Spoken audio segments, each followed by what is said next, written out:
Welcome to DCM, Decoding the Conflict Mindset, podcast series on how do we decode the conflict mindset of people of all kinds of backgrounds. Well, I'm so excited to share with you our guest speaker for today, Bill Eddy. Bill is somebody I've known for years. I've trained under him. We've co-presented together. And what makes this episode so valuable is that Bill has been a prolific author, speaker, educator on dealing with people in conflict. He's a co-founder and chief innovation officer at the High Conflict Institute. And while pioneering high conflict personality theory, or HCP, he was the National Conflict Resolution Center's senior family mediator for 15 years. He's also a certified family law specialist for the last 15 years and a licensed clinical social worker for over 12 years. We have some commonality, although I didn't get the law degree. He now serves on the faculty for the Strauss Institute for Dispute Resolution at Pepperdine University School of Law and is a conjoint associate professor with the University of Newcastle Law School in Australia. He's been a speaker and trainer in over 35 United States and 13 countries. As I said, he's a prolific author of over 20 books, manuals, and workbooks. He also has a popular blog on Psychology Today with over 6 million views.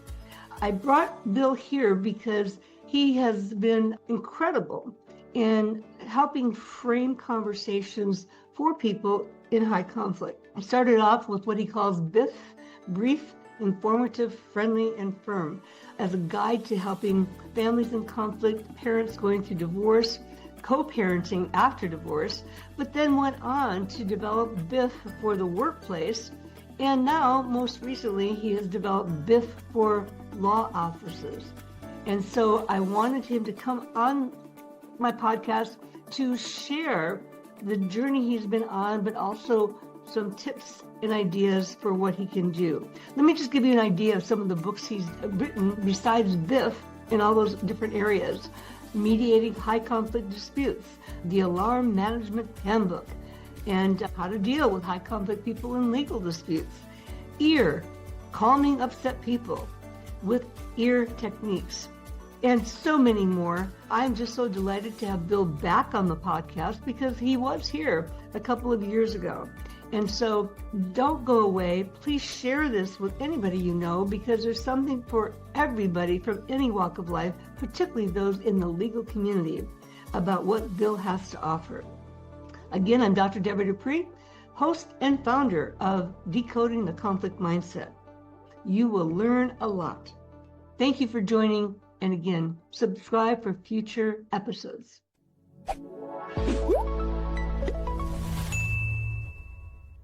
Well, welcome to all of our listeners and viewers to Decoding the Conflict Mindset. And I'm Dr. Debra Dupree, the Mindset Doctor.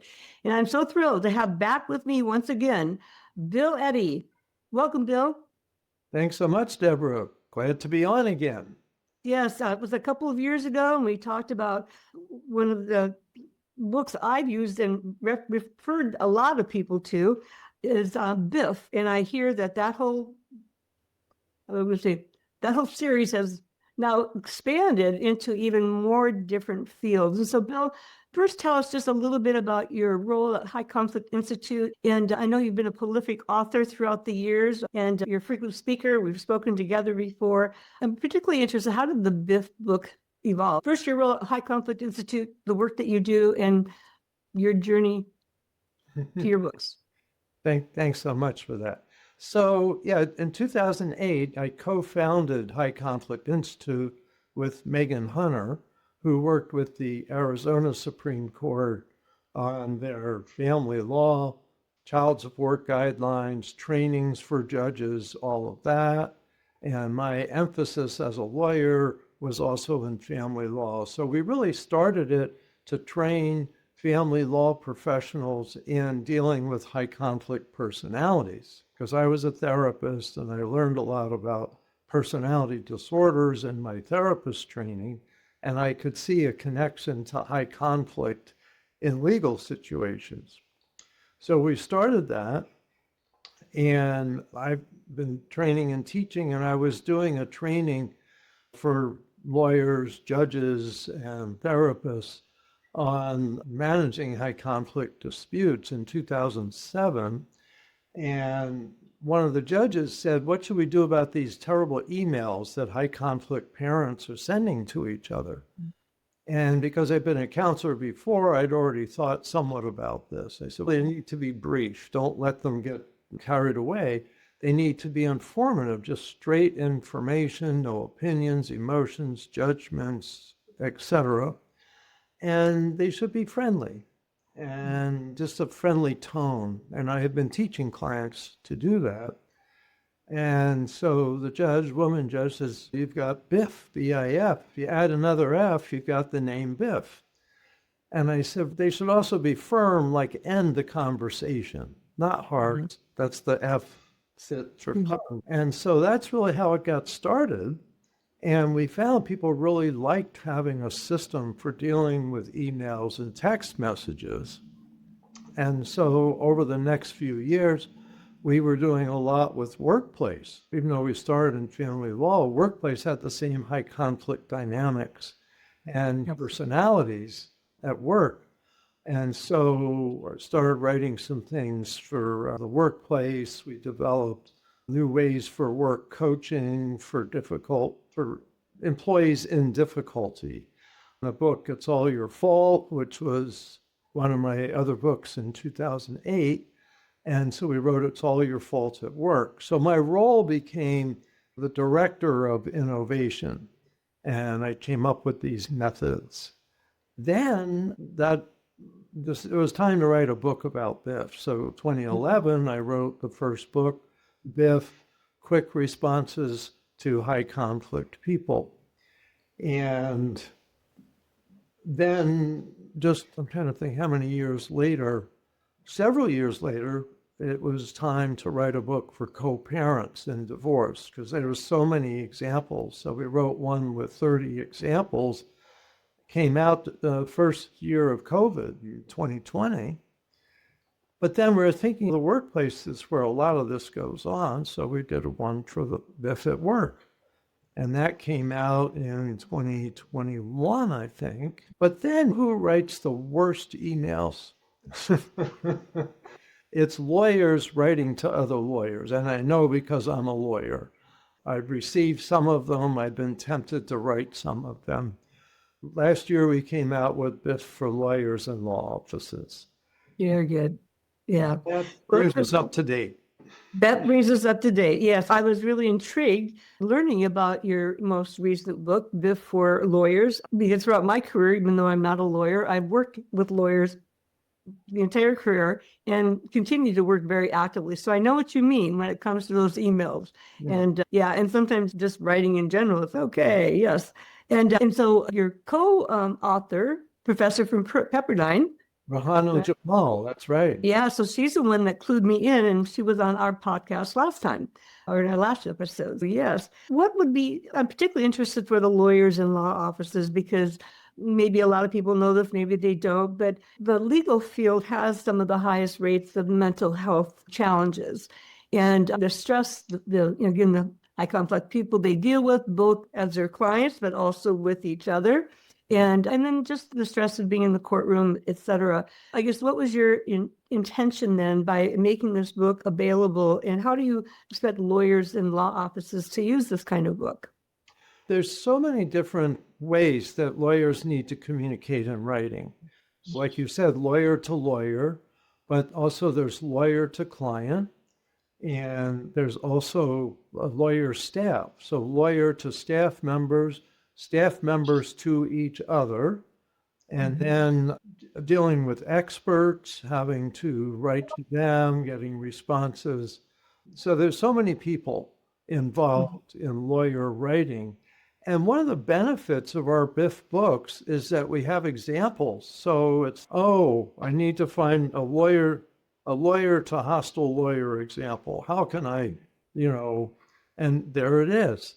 And so we wanted to make it easy for lawyers, but we also wanted to give a standard method because I would suggest that most lawyers, let's say 80–85% of lawyers, really make an effort to communicate reasonably. But when they get attacked, another lawyer says, "How did you ever become a lawyer? What law school did you go to? How could you even think of making such a proposal? Or how could you even do such and such? Or don't you know better than to whatever?" There's a lot of kind of admonishment language between lawyers.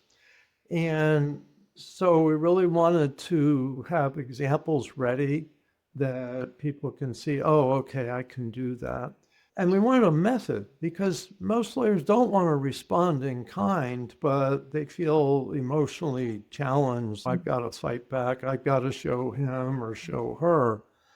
And so the response would be bouncing back the hostility that they receive and having a method, the BIFF method, keeping it brief, keeping it informative, just straight information, no opinions, judgments, sassy stuff. Friendly tone, just shift it. You can go from hostile to friendly. Thank you for letting me know your concerns. Now, they may have been horrible at letting you know, but you can just say, thank you for letting me know your concerns. Here's some information you may not have. So brief, informative, friendly, and firm. Have it end the hostile conversation so that you're done. You can move on to something else. And I know many lawyers and other professionals agonize sometimes for days writing 2- and 3-page responses that to correspondence, not briefs for court, but just to correspondence. So we wanted to make it simple. So a simple method with a lot of examples. How have you made your news book for lawyers and law offices out there for lawyers to use and know that they have access to this great tool?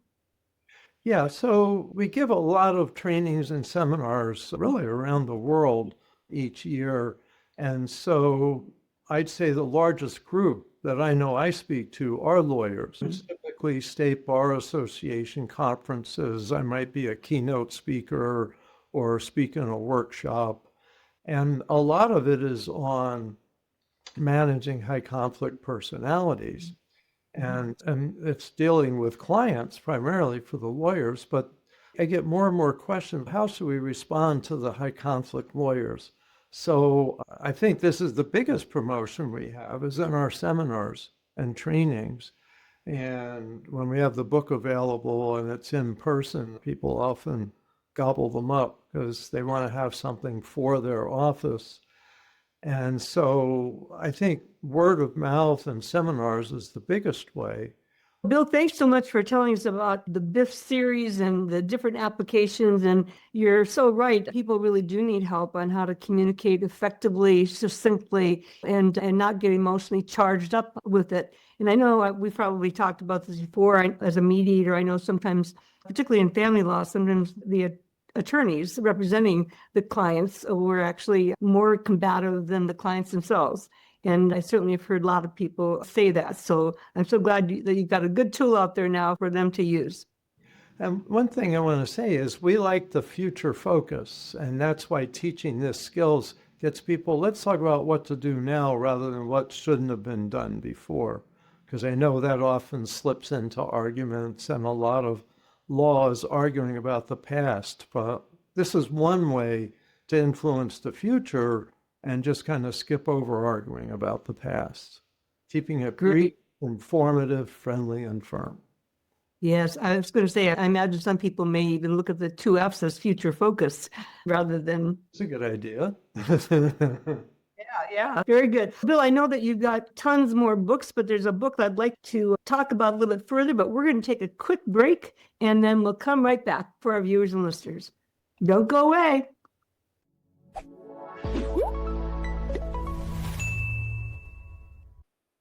Well, welcome back to everyone to our interview with Bill Eddy, famed author, speaker, lawyer, dispute resolution expert, been all over the world. And Bill, what would you say are 1, maybe 2, or maybe 3 key changes that you've seen in your years of working in the dispute resolution field?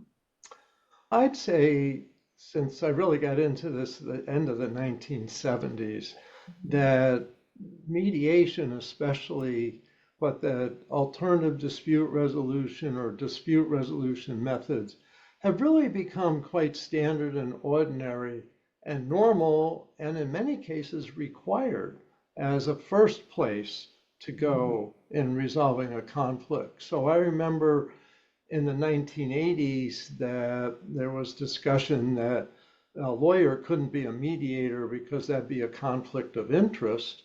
And by the end of the 1980s, going, no, a lawyer can be an intermediary, or a lawyer can be a mediator and not be a lawyer in that role.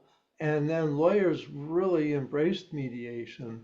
But I would say, so it's become ordinary, it's become legislated as a method, as dispute resolution methods out of court, but also courts and judges have really embraced mediation and negotiation as really ideally the first stop for people in conflict.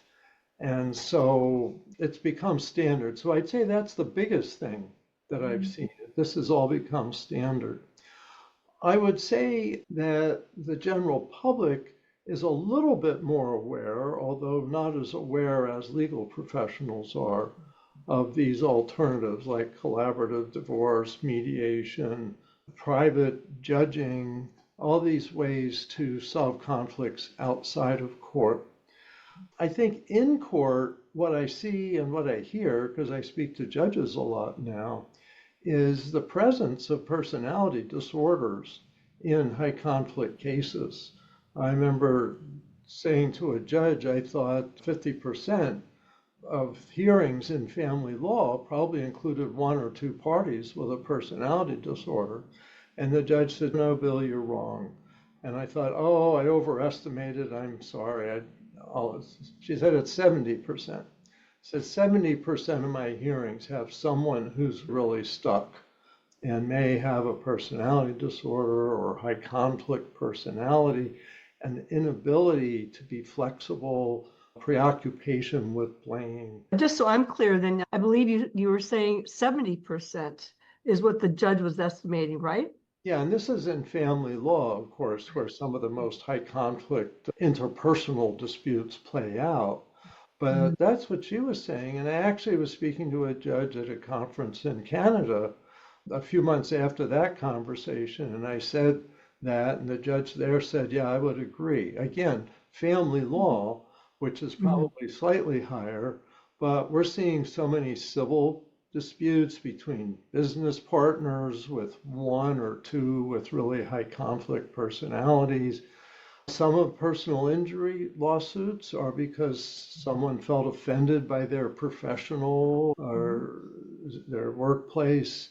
So really, I think, so we're seeing two directions almost at once. Once is alternative dispute resolution's really grown and maybe now appropriate dispute resolution like mediation for a significant number of cases. But for a smaller number, we're seeing them more and more dominating court processes. And judges, lawyers, mediators are really wanting to learn and understand how do we manage these emotionally high conflict cases. So I see these two trends that are two opposite directions. So most people are doing things a little more cooperatively, but a small group of people are using the courts for really personal grievances. Yeah. Yes, and when you get into the emotional content, then it becomes even more difficult to figure out getting things back to a manageable level, for sure. Yes. So that brings me to your new book that's soon to be released. And if I got this right, it's SLIC Solutions for Conflict, Setting Limits and Imposing Consequences in 2.5 Steps. Sounds like 2.5 men. So tell us how this book evolved, and can you give us some insight into those 2.5 steps? Yeah. So this really follows along with what seems to be an increase in high conflict behavior throughout society, in families, in the workplace, communities, etc. And what seems to be missing or has loosened up is a sense of standards, limits, and consequences. And so what we realized is people really need to learn to set limits and impose consequences. Everybody needs to learn that. This needs to be an individual skill, not just for school administrators or workplace managers. This is for everybody. So the 2.5 steps are setting limits, of course, saying you can't do that and you have to do this. But what we find is high conflict people tend to ignore setting of limits. And so you say, you can't talk to me that way. And they say, I'll talk to you any way I want to. Or you can't take equipment from the office or from the company. That's a violation of things. I'm going to get away with it, so I'm going to do it anyway. That kind of thing. And so we've learned you can't just set limits. You have to also impose consequences, or be ready to impose consequences in a way that people believe how serious you are. This will really happen. It's the consequences that get the attention of high conflict people. And maybe just when people are upset and feel they have the right to destroy company property or spread false rumors about an employee or a manager or a business partner. So what we're seeing is people need to learn these skills. And so the method is setting limits and imposing consequences or threatening to impose the consequences. That's 2 steps. And here's the 3rd step. It's actually the half step. And that is when you're doing this, to give a statement that shows empathy, attention, and respect, what we call an ear statement. And in about half of cases, it's important to include an ear statement, say with an employee. And I'm telling you this because it will help your career. I want you to succeed here. We want to be able to keep you on as an employee because you've contributed a lot. But certain behavior has to change. So that's an ear statement. So you set limits, say certain behavior has to change. And if you don't change, then we may not be able to keep you on in this position or in this organization. And I would hope that wouldn't happen. So that's the limit, the consequence, and the ear statement. Now, in about the other half of cases, you have someone who's a manipulative person. And if you say, and I'm doing this to help your career because I think this will be good for you, and say, no, you don't. You don't care. If you cared about me, you would let me get away with this, or you would give me a bonus, or you would do such and such. And you end up with an argument over whether you care or not, whether you respect the person or not. And they use that to distract you from imposing the consequence. So in about half of cases, it's the issue that's being discussed these days, and that is don't be too nice. That some people are too nice and they tolerate bad behavior. So don't be too nice. When you're going to get manipulated, just set your limit and threaten your consequence and impose it if necessary and stay focused on that. And I think of this like in courts with judges. I teach this to judges now and they like it because they say there's people, I give them an ear statement and they're like arguing with it. So that's the idea with the 2.5. Half the time an ear statement, half the time not. A statement that shows empathy, attention, and respect. And in the book, we've got 33 examples between friends, parents and teenagers, divorced parents with each other, neighbors, tenants and landlord.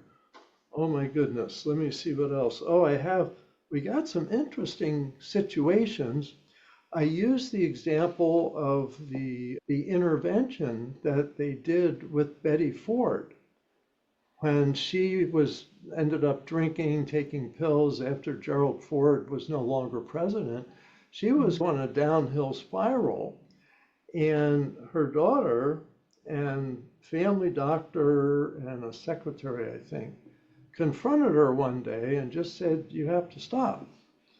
And what she said is, "Get out of my house."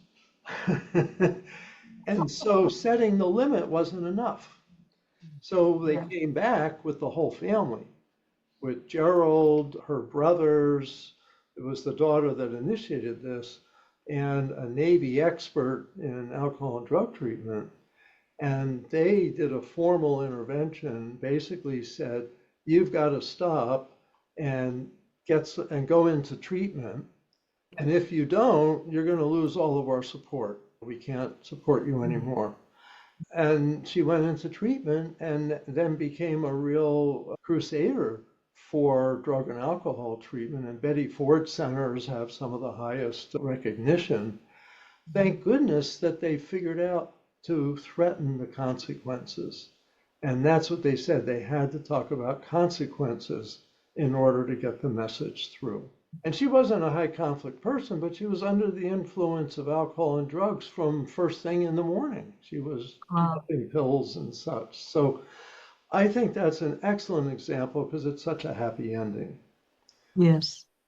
Yeah, that is a fascinating story. I've heard about that before. I've done some work with the Betty Ford Center as a therapist, working with people who are released. Yeah, and it's a real game changer. It's a real game changer. Yeah, and I can see how your book can be a real game changer too, because it's a simple, straightforward, using some of the techniques that you've used in the past. Certainly, I'm well familiar with the ear statement. We've had that in our trainings before, and as I like to say to people too, is this isn't rocket science, but there are some basic, simple things that you can do to change the tone, change the direction. And so much of it depends on how you show up and how you come across, what you have to say to people. Exactly. And this is something everybody can do. I think we need to teach starting, and we have several examples of young adults dealing with the internet, dealing with improper videotaping, all these things. And it's like everybody needs to learn this starting like high school on up, how to set limits on peers and even on supervisors, teachers. It isn't just managers setting limits on employees. Employees need to learn how to set limits too on their coworkers and sometimes on their managers. And it's possible. It's not complicated. It takes a little bit of assertiveness. And we talk about that in the book, is getting yourself ready to impose the consequences. And while I'm mentioning that, I want to say we have a list of 5 questions to ask yourself when you're thinking about the consequences. And if you want to know what they are, I'll tell you. Please do. I was just going to ask you, so thank you. Yeah, now where did I put those? They flipped out earlier, just like that. It's in our consequences chapter. There we go. Okay. So first, is the consequence proportional to the limit that I've set? So here's what happened. Let's just take a parent and a teenager. You came home late. You're half an hour past the curfew. So I'm going to have to take away your cell phone for the next 24 hours. Versus you're half an hour late. I'm going to take away your cell phone for a month. That's, first of all, going to be really hard to do. But secondly, it's way disproportional. And sometimes people say, if you don't respect me, if you don't do this or that, I'm going to do this. And then they add more and then more and more, and it becomes meaningless. So it needs to be proportional to what the limit is. And when you think about it, that's what the legal system is. It's really designed like criminal justice. If you do it this way, then this is the penalty. You get this many months or years if you do this or this. Anyway, that's the first question. The second, have I considered positive consequences as well as negative consequences? And this is especially important with kids and especially important with employees in the workplace, because if you just take things away, you just punish people, they lose motivation.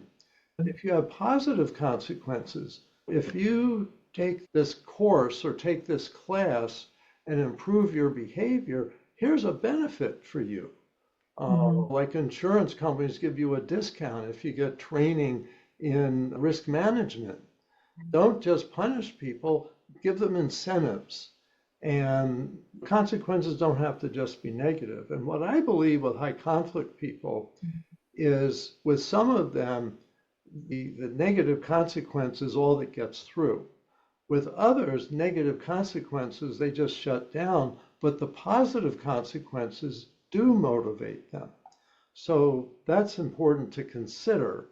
Depends on the case, you may or may not use it. Third is the consequence safe? And sometimes people threaten things. You're going to have to stand in the corner and not have dinner if you misbehave like that, someone says to a child.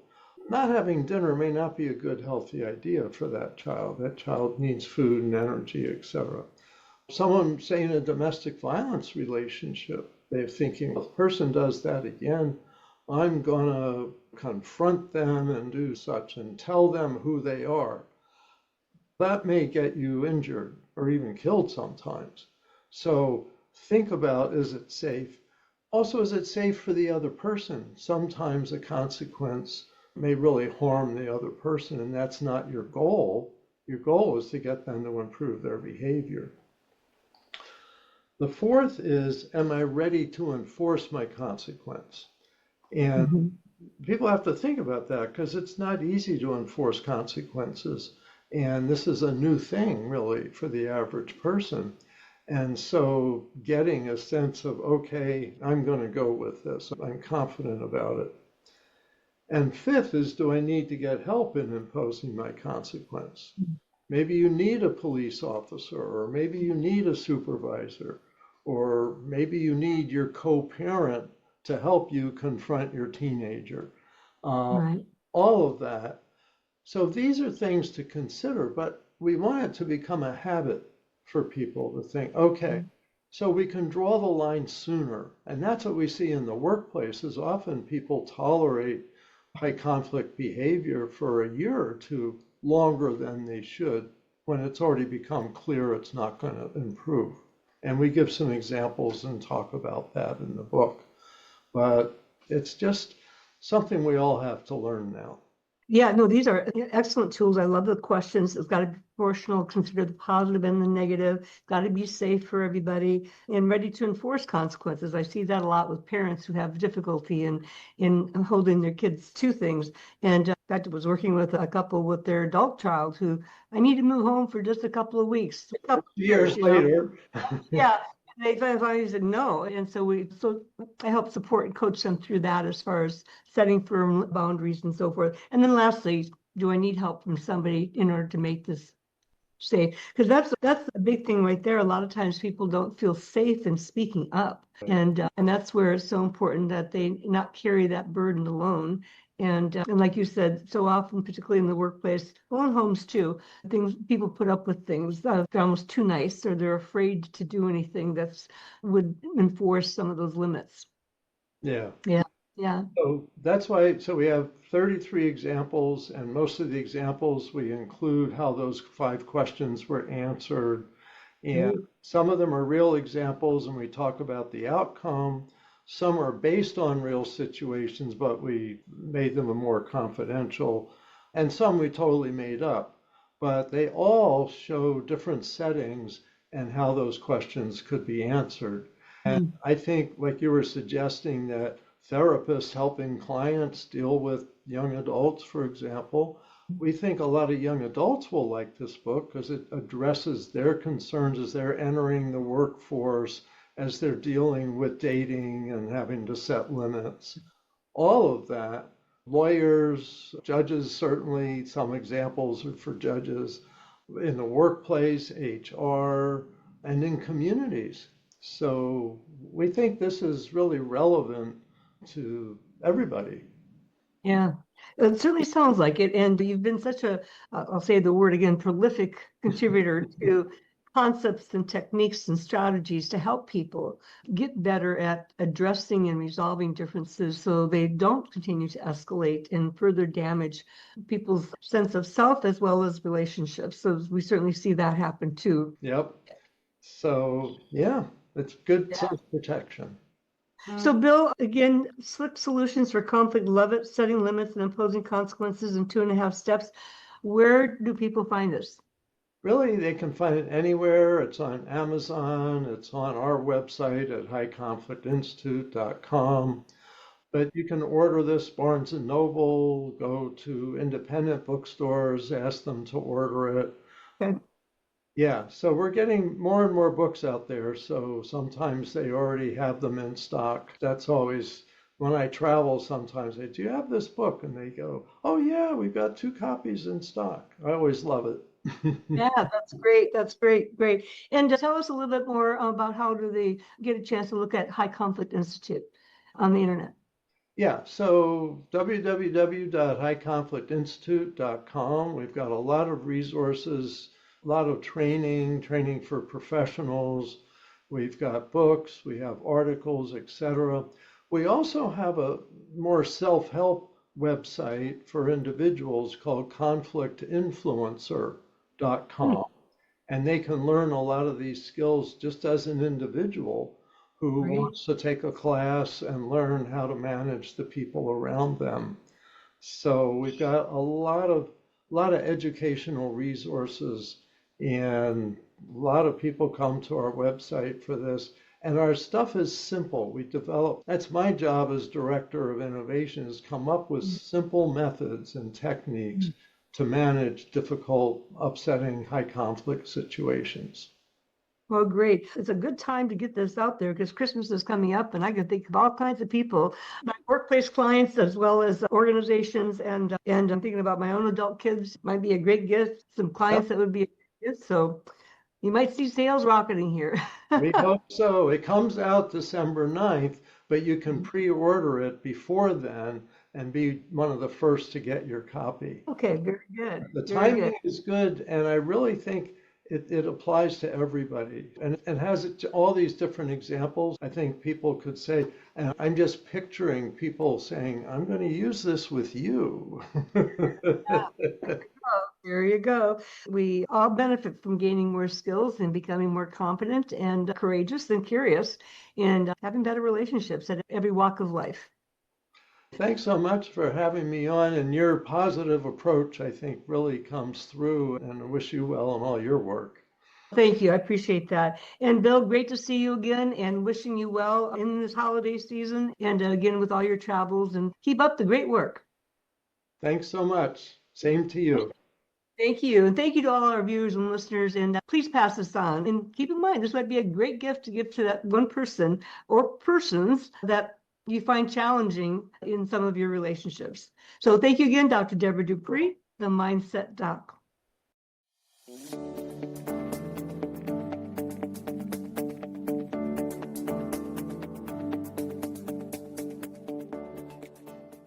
Well, I hope you gained some tremendous insight from Bill Eddy. Again, a prolific author of so many books. He's such an inspiration to the dispute resolution community worldwide. And I am so honored to have known him for some 25 years, having partnered with him in numerous presentations, and also being a protege of his high conflict strategies. So something to learn for everybody. And check out his High Conflict Institute at that URL, highconflictinstitute.com. And mark your calendars for our next Decoding the Conflict Mindset episode. Coming up in December, we'll have a surprise for you, and you'll continue to learn more. Again, Dr. Debra Dupree, host and founder of the DCM podcast.